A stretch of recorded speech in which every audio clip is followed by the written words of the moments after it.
Travis Kelce and his Chiefs teammates board the plane to New York for the Chiefs vs. Buffalo Bills match. On Saturday, November 16, Travis Kelce and his Chiefs teammates began a new tour in New York, with the unbeaten Chiefs set to officially take on the Buffalo Bills on Sunday. Travis Kelce appeared in a brown shirt on his way to the airport to begin his journey to New York.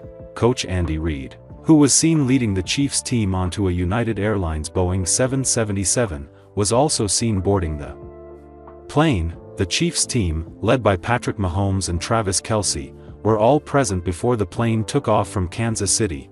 The Kansas City Chiefs will continue their rivalry with the Buffalo Bills on Sunday in Orchard Park, New York, where playoff seeding will be hanging in the balance. As things currently stand, the Chiefs sit atop the AFC standings with a 9-0 record, while the Bills have the second-best record in the AFC at 8-2. If the Chiefs win, they would hold the head-to-head tiebreaker advantage over the Bills and Baltimore Ravens, another team expected to compete for the number 1 seed in the AFC.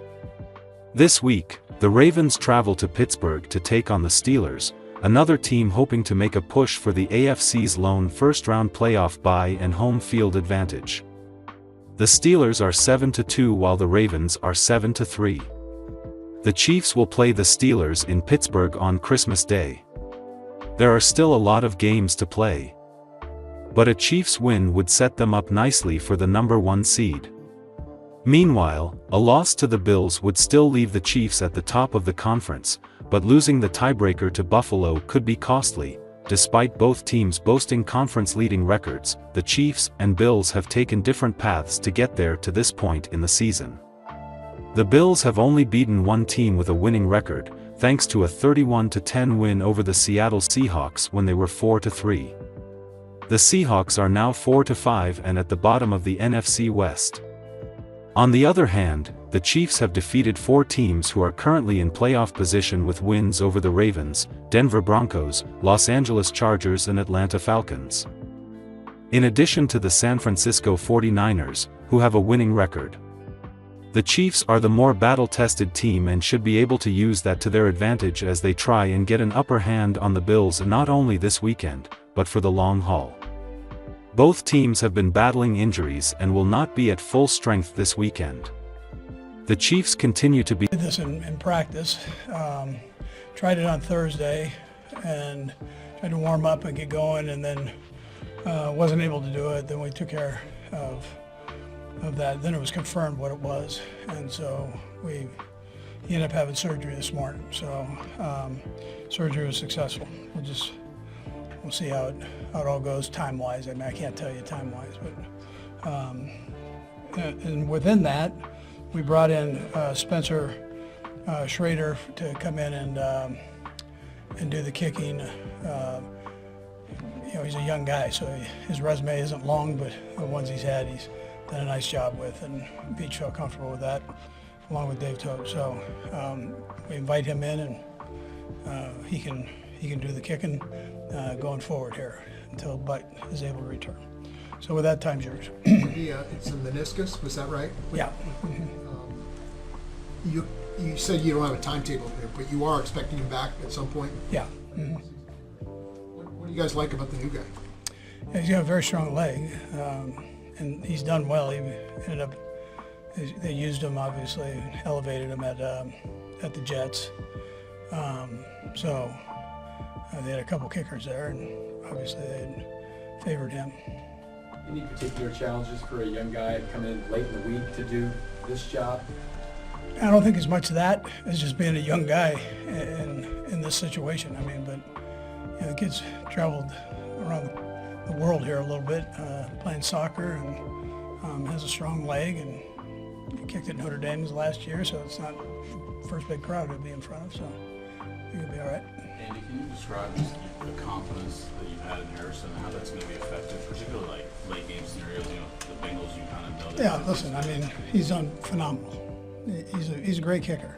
I mean, arguably going to be a Hall of Fame kicker going forward. And so, no, it's great. But again, we welcome this kid in and give him a shot.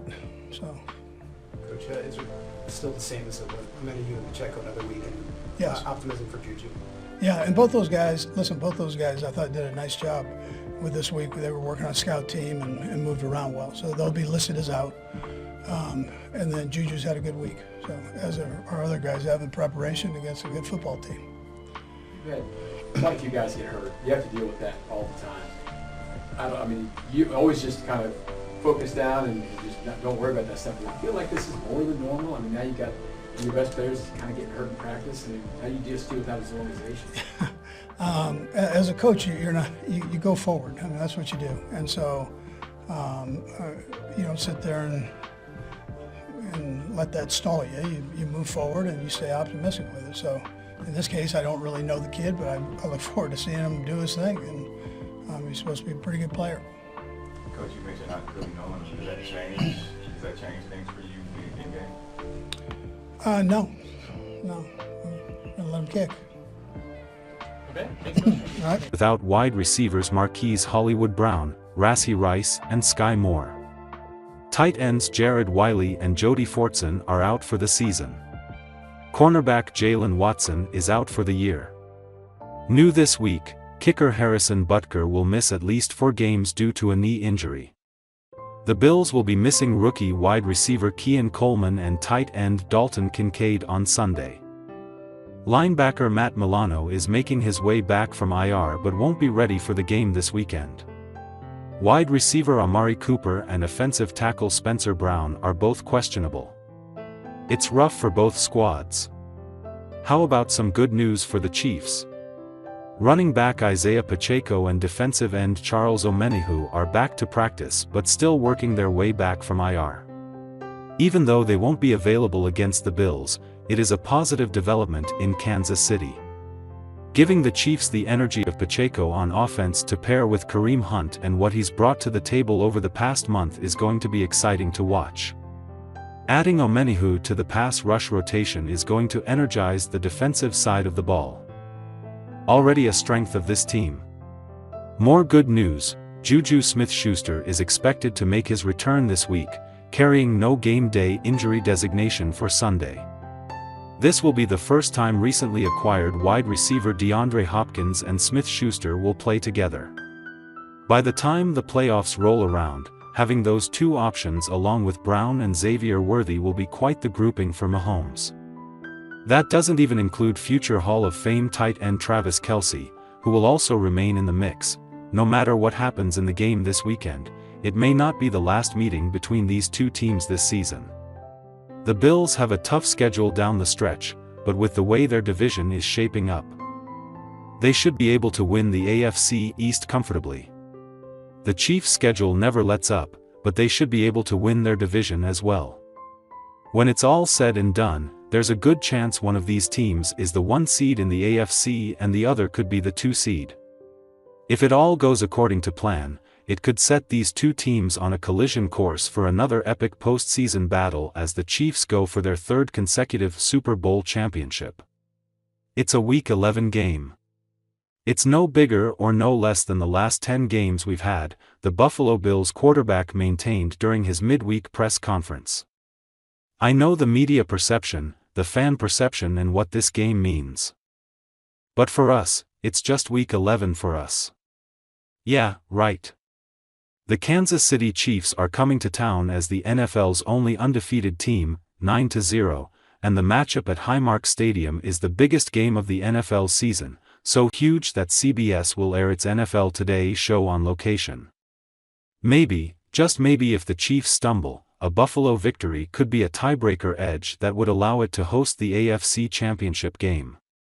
And it's become such a rivalry.